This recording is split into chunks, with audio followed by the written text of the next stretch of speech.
Hi అండి. ఈరోజు crispy potato balls recipe చూపిస్తున్నానండి. అయితే దీనికోసం ఫస్ట్ పొటాటోస్ తీసుకున్నాను. 5 మీడియం సైజ్డ్ పొటాటోస్ తీసుకున్నానండి నేను ఇక్కడ. వాటిని బాగా వాష్ చేసేసుకొని ఒక బౌల్లో కొంచెం వాటర్ తీసుకొని ఆ పొటాటోస్ యాడ్ చేసేసుకున్నాను. అందులో కొంచెం సాల్ట్ యాడ్ చేస్తున్నానండి. ఇప్పుడు ఈ పొటాటోస్ని బాయిలింగ్ కోసం పెట్టేస్తున్నాను. పొటాటోస్ మంచిగా సాఫ్ట్గా ఉడికిపోవాలండి. మీకు కావాలంటే కుక్కర్లో కూడా యాడ్ చేసేసుకోవచ్చు. కుక్కర్లో అయితే ఒక 2 to 3 విజిల్స్ వస్తే సరిపోతుంది. అయితే ఈ పొటాటోస్ బాయిల్ అయ్యేలోపు నేను ఇక్కడ ఆనియన్స్ ఇంకా గ్రీన్ చిల్లీ కట్ చేసుకుంటున్నానండి. గ్రీన్ చిల్లీని ఇలా 4గా స్లిట్ చేసేసుకొని అప్పుడు కట్ చేసుకోండి. దానివల్ల ఏమవుతుందంటే పిల్లలు తినేటప్పుడు గ్రీన్ చిల్లీ వచ్చినా కూడా అంత స్పైసీగా అనిపించదు అన్నమాట. సో పిల్లల కోసం చేసే వాళ్ళైతే ఈ టిప్ ఫాలో అవ్వండి. సో గ్రీన్ చిల్లీని పక్కన పెట్టేసుకున్నాను. ఇప్పుడు 2 మీడియం సైజ్డ్ ఆనియన్స్ తీసుకొని వాటిని కూడా సన్నగా చాప్ చేసేసుకుంటున్నానండి. ఆనియన్స్ని కూడా పక్కకు పెట్టేసుకుంటున్నాను. ఇప్పుడు ఒక బౌల్లో వాటర్ తీసుకొని దాన్ని బాయిలింగ్కి పెడుతున్నానండి. ఇక్కడ నేను ఒక 1.5 కప్ ఆఫ్ వాటర్ తీసుకుంటున్నాను. 1 కప్ రవ్వ కోసం నేను ఇక్కడ 1.5 కప్ ఆఫ్ వాటర్ తీసుకున్నానండి. మీరు మీ క్వాంటిటీని బట్టి వాటర్ తీసుకోండి. నార్మల్గా అయితే 1 కప్ రవ్వకి 3 కప్స్ ఆఫ్ వాటర్ తీసుకోవాలి. కానీ ఈ రెసిపీలో మనకి హాఫ్ సరిపోతుంది అనమాట. సో 1.5 కప్ ఆఫ్ వాటర్ తీసుకున్నాను. అందులో కొంచెం సాల్ట్ యాడ్ చేస్తున్నాను. ఈ వాటర్ కొంచెం వేడైన తర్వాత 1 కప్ ఆఫ్ రవ్వ యాడ్ చేసేస్తున్నానండి.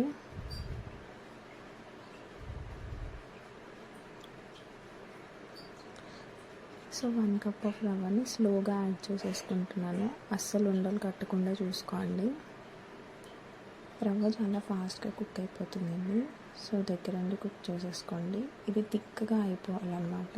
అందుకని మనం ఎక్కువ వాటర్ యాడ్ చేయట్లేదు, రన్నీగా అయిపోకుండా ఉండడం కోసం. చూసారా, థిక్ అయిపోతుంది. చాలా ఫాస్ట్గా కుక్ అయిపోతుందండి. చూడండి, ఈ కన్సిస్టెన్సీ వస్తే మనకు సరిపోతుంది. ఇలా థిక్గా అయిపోయింది కదా. ఇప్పుడు నేను స్టవ్ ఆఫ్ చేసేసుకుంటానండి. నాకు ఈ కన్సిస్టెన్సీ సరిపోతుంది. సో ఈ రవ్వ చల్లారేలోపు నేను ఇక్కడ ఇంకొక బౌల్ తీసుకున్నాను. అందులో 2.5 స్పూన్స్ ఆఫ్ మైదా తీసుకుంటున్నానండి నేను ఇక్కడ. 2.5 టేబుల్ స్పూన్స్ ఆఫ్ మైదా. ఇప్పుడు అందులో నేను కొంచెం సాల్ట్ ఇంకా పెప్పర్ యాడ్ చేస్తున్నానండి. అయితే అందులో కొంచెం 1 teaspoon of salt add చేస్తున్నాను and 1 teaspoon of pepper add చేస్తున్నానండి. ఈ పెప్పర్ లేకపోతే రెడ్ చిల్లీ పౌడర్ అయినా యాడ్ చేసుకోవచ్చు. అయితే ఫస్ట్ దీన్ని నార్మల్గా మిక్స్ చేసేసుకుంటున్నాను. ఆ సాల్ట్ అండ్ పెప్పర్ మంచిగా మిక్స్ అయ్యేలాగా. ఇప్పుడు ఇందులో వాటర్ కొంచెం యాడ్ చేసుకుంటూ లంప్స్ ఫామ్ అవ్వకుండా నీట్గా స్మూత్గా బ్యాటర్ వచ్చేలాగా మిక్స్ చేసుకుంటున్నానండి. ఇది మరీ థిక్గా ఉండకూడదు. సో చూసుకుంటూ మిక్స్ చేసుకుంటున్నానండి. లంప్స్ అస్సలు ఫామ్ అవ్వకూడదు. ఈ కన్సిస్టెన్సీ వస్తే సరిపోతుంది. ఇప్పుడు దీన్ని పక్కన పెట్టేసుకున్నానండి. ఇప్పుడు నేను ఒక మ్యాషర్ తీసుకున్నాను. అందులో సాల్ట్ అండ్ బిస్కెట్స్ ఏవైనా మీరు తీసుకొచ్చండి. నేను ఇక్కడ మొనాకో బిస్కెట్స్ తీసుకున్నాను. మీరు 50-50 క్రాక్స్ మీ ఇష్టం. సాల్టెడ్ బిస్కెట్స్ ఏవైనా తీసుకోవచ్చు. మిక్సీ జార్లో కూడా వేసేసుకోవచ్చండి. ఈజీగా మిక్సీ అయిపోతుంది. ఫైన్ పౌడర్ వచ్చేంత వరకు మిక్సీ చేసేసుకోండి. నేను ఇక్కడ మ్యాష్ చేసేసుకుంటున్నాను. ఇలా ఫైన్గా మ్యాష్ అయిపోయిన తర్వాత ఒక ప్లేట్లోకి తీసేసుకుంటున్నానండి. ప్లేట్లో అయితే మనకి కోట్ చేసుకోవడానికి ఈజీగా ఉంటుంది కాబట్టి నేను ప్లేట్లోకి తీసుకుంటున్నాను. ఇప్పుడు ఈలోపు మన రవ్వ కూడా చల్లారిపోయిందండి. సో ఇప్పుడు ఈ రవ్వలో మనం బాయిల్ చేసి పెట్టుకున్న పొటాటోస్ ఏవైతే ఉన్నాయో వాటిని గ్రేట్ చేసుకుని యాడ్ చేసేసుకుంటానండి. మీరు మ్యాష్ చేసుకుని కూడా యాడ్ చేసుకోవచ్చు. మ్యాష్ చేసేటప్పుడు ఏమైనా పీసెస్లో ఉండిపోయే ఛాన్స్ ఉందని చెప్పి నేను గ్రేట్ చేసుకుంటున్నానండి. మనకి బాల్స్ చేసేటప్పుడు సాఫ్ట్ బాల్స్ రావాలి కాబట్టి నేను గ్రేట్ చేసేసుకుంటున్నాను. చూసారంటే స్మూత్గా వచ్చేసింది మనకి. ఇప్పుడు ఇందులో మనం ముందుగా కట్ చేసుకున్న గ్రీన్ చిల్లీస్, కొంచెం కొరియాండర్, అనియన్ ఆనియన్స్ మొత్తం యాడ్ చేసేసుకుంటున్నానండి నేను. మీరు కావాలంటే కొత్తిమీర, కరివేపాకు కూడా యాడ్ చేసుకోవచ్చండి కొత్తిమీరతో పాటు, అది మీ చాయిసే. సో ఇప్పుడు కొంచెం సాల్ట్ యాడ్ చేస్తున్నాను. సాల్ట్ చూసుకొని యాడ్ చేసుకోండి, ఎందుకంటే మనం పొటాటోస్లోనే సాల్ట్ యాడ్ చేసాం బాయిల్ చేసేటప్పుడు, ఇంకా రవ్వలో కూడా యాడ్ చేసాం. సో నేను 1 టేబుల్ స్పూన్ ఆఫ్ కారం యాడ్ చేశాను, 1 teaspoon of garam masala and 1 teaspoon of chaat masala add చేసుకున్నానండి.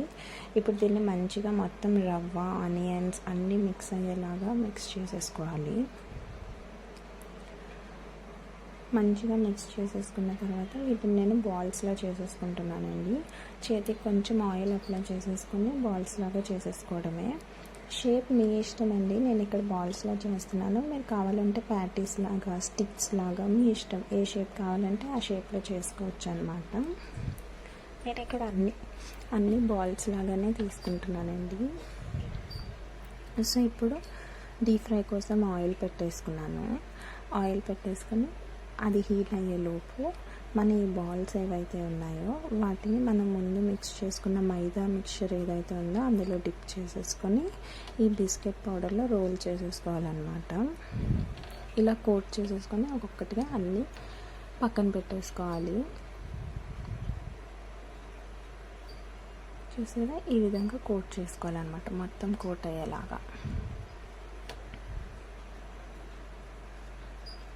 అంతే, ఈ విధంగా అన్నీ కోట్ చేసేసుకొని పక్కన పెట్టేసుకోండి.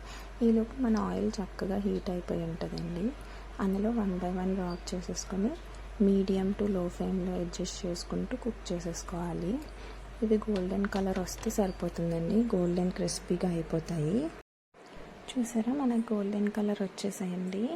సో ఇలా గోల్డెన్ కలర్ వచ్చేంత వరకు ఫ్రై చేసుకోవాలి. ఎక్కువసేపు ఏం పట్టదండి, బికాజ్ ఆల్రెడీ మన రవ్వ ఇంకా పొటాటోస్ కూడా కుక్ అయిపోయాయి కాబట్టి.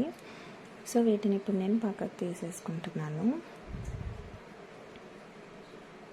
చూసారా, ఇలా ప్లేట్లోకి తీసేసుకొని సెకండ్ బ్యాచ్ కూడా యాడ్ చేసేసుకుంటున్నానండి నేను. ఎక్కువసేపు ఫ్రై అవ్వాల్సిన పని లేదు కాబట్టి చాలా ఫాస్ట్గా అయిపోతుంది. కాకపోతే మన ఈ రవ్వ బాయిల్ చేసుకోవడం, పొటాటోస్ బాయిల్ చేసుకోవడం, ఇది మాత్రం కొంచెం ఓపిక్గా చేసుకుంటే చాలండి, ఈజీగా స్నాక్స్ రెడీ అయిపోతాయి ఈవినింగ్ పూట. సో అంతేనండి, క్రిస్పీ పొటాటో బాల్స్ రెడీ అయిపోయాయి. వీటిని కెచప్తో కానీ మయోనీస్తో కానీ సర్వ్ చేసుకుంటే చాలా టేస్టీ ఉంటాయండి, కిడ్స్ చాలా ఇష్టపడతారు. అంతేనండి, please like, share and subscribe.